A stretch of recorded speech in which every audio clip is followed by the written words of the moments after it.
जय हिंद मेरे प्यारे साथियों। दोस्तों, सबसे पहले तो मैं आप सभी लोगों को दीपावली की हार्दिक शुभकामनाएं एवं बधाई देना चाहूँगा और माता रानी से ये कृपा करूँगा कि आप जो है अपनी लाइफ में खूब आगे बढ़िए, खूब तरक्की कीजिए। दोस्तों, आज की इस वीडियो में मैं जो बात करने वाला हूँ ना, वो भारतीय डाक विभाग में जो न्यू वैकेंसी आई है ग्रुप सी की वैकेंसी के बारे में बात करने जा रहा हूँ, क्योंकि काफ़ी सारे बच्चे जानते हैं इस असमंजस की स्थिति में है कि सर ये बता दीजिए कि ये जो नई भर्ती आई है इसमें कौन कौन से बच्चे अप्लाई कर सकते हैं, यानी कि क्वालिफिकेशन और रिक्वायरमेंट क्या क्या मांगा जाएगा। तो दोस्तों, यहाँ पे 5 प्रकार के योग्यता यानी कि रिक्वायरमेंट जो है वो यहाँ पे मांगा जा रहा है, जो आपके पास होना चाहिए, तभी जाकर के आप ऑनलाइन आवेदन कर पाओगे। हालांकि इस पर मैंने अभी 10 तारीख को एक सेपरेटेड वीडियो बनाया था, उसमें मैंने आपको सारी जानकारी दी थी, लेकिन फिर भी काफी सारे बच्चे मैसेज कर रहे हैं, कमेंट कर रहे हैं और कह रहे हैं सर इस पर एक वीडियो और बना दीजिए। तो दोस्तों, वीडियो को आप लोग बिल्कुल अंत तक वॉच कीजिएगा और चैनल पर अगर आप सभी लोग पहली बार या फिर नए हो तो चैनल को जरूर सब्सक्राइब कर लीजिएगा इसी प्रकार के गवर्नमेंट जॉब के मोर अपडेट के लिए। तो दोस्तों, आइए बिना समय गवाए वीडियो को स्टार्ट करते हैं।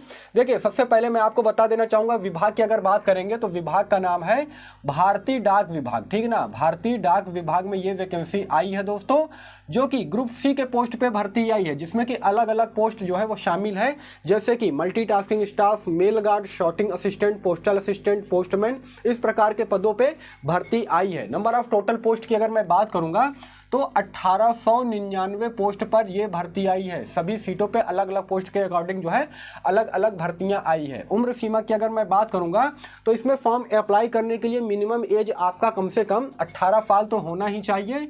उसके अलावा ज़्यादा से ज़्यादा 25 साल या फिर किसी किसी पोस्ट के लिए 27 साल का भी एज क्राइटेरिया रखा गया है। दोस्तों, इसमें एज में रिलैक्सेशन भी आपको दिया जाएगा अगर आप ओबीसी कैंडिडेट हो, ठीक है ना। मैं यहाँ पे लिख दे रहा हूँ, प्लस आर का मतलब होता है रिलैक्सेशन। अगर आप ओबीसी कैंडिडेट हो तो आपको 3 साल का छूट मिलेगा और एससी एसटी कैंडिडेट हो तो आपको यहाँ पे एज में 5 साल का छूट दिया जाएगा, ठीक है ना। तो कहने का मतलब है पर्याप्त मात्रा में यहाँ पे एज दिया जा रहा है और फॉर्म को फिल करने के लिए यहाँ पे बहुत ज़्यादा पैसा नहीं लिया जा रहा है आपसे। जिस प्रकार से जीडीएस में आप लोग फॉर्म को फिल करते थे ना, सेम उसी प्रकार से यहाँ भी पैसा आपको लगेगा। कहने का मतलब यह है कि अगर आप जनरल, ओबीसी या फिर ईडब्ल्यूएस कैटेगरी के अंतर्गत आते हो तो आपसे मात्र 100 रुपये लिए जाएंगे। वहीं पे अगर आप एससी एसटी या फिर फीमेल कैंडिडेट हो या फिर पीएच कैंडिडेट भी हो तो आपसे यहाँ पे कोई पैसा नहीं लिया जाएगा, यानी कि बिल्कुल निःशुल्क आप लोग इस फॉर्म को फिल कर सकते हो। अब सबसे बड़ी बात ये आती है कि सर ये बताइए कि इसका ऑनलाइन आवेदन कब से स्टार्ट होगा। तो दोस्तों, ऑलरेडी इसका ऑनलाइन आवेदन जो है वो स्टार्ट हो चुका है। देखिए, अप्लाई डेट की अगर मैं बात करूँगा ना तो 10 नवंबर से इसका ऑनलाइन आवेदन स्टार्ट हो चुका है दोस्तों, और जो लास्ट डेट रहेगा वो रहेगा 9 दिसंबर 2023 तक, ठीक है ना। तो कहने का मतलब है पूरा 1 मंथ का आपको जो है यहाँ पे समय दिया जा रहा है 1 महीने के अंदर में। लेकिन कोशिश ये कीजिएगा कि आपको अगर फॉर्म को फिल करना है ना तो पहले सप्ताह ही फॉर्म को फिल कर दीजिएगा, नहीं तो बाद में क्या होता है कि सर्वर का इतना ज़्यादा इश्यू आ जाता है कि आप चाह करके भी फॉर्म को फिल नहीं कर पाओगे।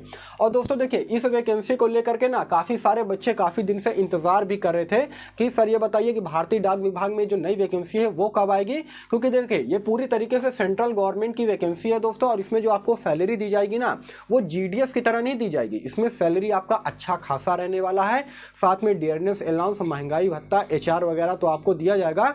और जो गवर्नमेंट यानी कि जो सेंट्रल गवर्नमेंट की तरफ से जो सरकारी सुविधाएं मिलती है ना कर्मचारियों को, वो भी आपको यहाँ पे दिया जाएगा। तो अगर आप एलिजिबल हो तो आप इस फॉर्म को जरूर अप्लाई कीजिएगा, छोड़िएगा मत, क्योंकि इसमें देखिए किसी प्रकार का आपका कोई भी एग्जाम नहीं होना है, ठीक है ना। अगर आप 10वीं पास हो, मैं यहाँ पे लिख दे रहा हूँ, अगर आप 10वीं पास हो, 12वीं पास हो या फिर ग्रेजुएशन किए हो दोस्तों तो आप इस फॉर्म को अप्लाई कर सकते हो। यहाँ पे आपका किसी प्रकार का कोई लिखित एग्जाम नहीं होगा, मेरिट बेस सिलेक्शन होगा। ये जान करके चलिए, जिस प्रकार से जीडीएस में मेरिट बेस सिलेक्शन हो रहा है ना, उसी प्रकार से आपका इसमें मेरिट बेस सिलेक्शन होगा।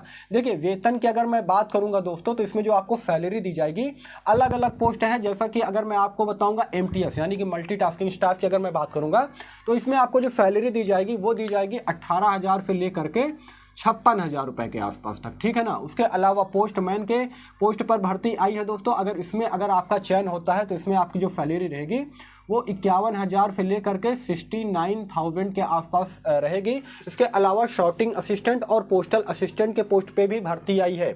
अगर आपका चयन होता है तो उसमें जो आपकी शुरुआती सैलरी रहेगी वो 25,000 से लेकर के 79,000 के आसपास आपकी सैलरी रहेगी। तो देख रहे हैं ना कितना अच्छा खासा सैलरी आपको पैकेज जो है यहाँ पे दिया जा रहा है। तो अगर आप एलिजिबल हो तो जरूर अप्लाई कीजिएगा। अब मैं आपको बता देना चाहता हूं कि इस फॉर्म को कौन कौन से विद्यार्थी जो कि भर सकते हैं, यानी कि क्या रिक्वायरमेंट होगा और क्या योग्यता मांगा जाएगा। तो सबसे पहले मैं बात करूंगा दोस्तों, तो यहाँ पर आपके पास 10th का, 12th का या फिर ग्रेजुएशन, इन तीनों में से अगर कोई भी अगर सर्टिफिकेट आपके पास है तो आप इस फॉर्म को अप्लाई कर सकते हो। उसके अलावा दोस्तों देखिए दूसरे नंबर पे क्या मांगा जा रहा है, रिक्वायरमेंट के तौर पे यहाँ पे लोकल लैंग्वेज। जी हाँ दोस्तों, लोकल लैंग्वेज की जानकारी आपके पास होनी चाहिए। जैसे कि अगर आप गुजरात से हो तो आपको गुजराती आनी चाहिए, है ना। उसके अलावा बंगाल से हो तो बंगाली आनी चाहिए, बिहार से हो तो भोजपुरी आनी चाहिए। इस प्रकार से लोकल लैंग्वेज का ज्ञान होना चाहिए। और देखिए लोकल लैंग्वेज का ज्ञान तो होना ही चाहिए, और साथ में कक्षा 10 तक आपका वो लोकल लैंग्वेज आपके सब्जेक्ट में भी रहना चाहिए। चीज़ों को देखिए आप लोग बिल्कुल बारीक से समझिएगा, ठीक है ना। लोकल लैंग्वेज जो भी आपका हो वो लोकल लैंग्वेज आपके 10th के सर्टिफिकेट में भी मेंशन होना चाहिए, ठीक है ना। उसके अलावा तीसरे नंबर की मैं बात करूंगा तो कंप्यूटर का नॉलेज। जी हाँ दोस्तों, कंप्यूटर का नॉलेज होना चाहिए आपके पास। देखें यहाँ पे चीज़ों को समझिएगा कि कंप्यूटर का यहाँ पे आपका सर्टिफिकेट नहीं मांगा जाएगा, ठीक है ना, लेकिन बेसिक नॉलेज आपके पास जरूर होना चाहिए। क्योंकि पोस्ट ऑफिस में अगर आप काम करोगे तो आपको पूरी तरीके से जो वर्क रहेगा, कुछ पोस्ट के लिए फील्ड वर्क रहेगा और कुछ पोस्ट ऐसे हैं जिसमें कि पूरी तरीके से ऑफिशियल वर्क रहेगा, है ना। सिस्टम पर बैठ करके आपको काम करना पड़ेगा। तो आपके पास कंप्यूटर का बेसिक नॉलेज होना जरूरी है।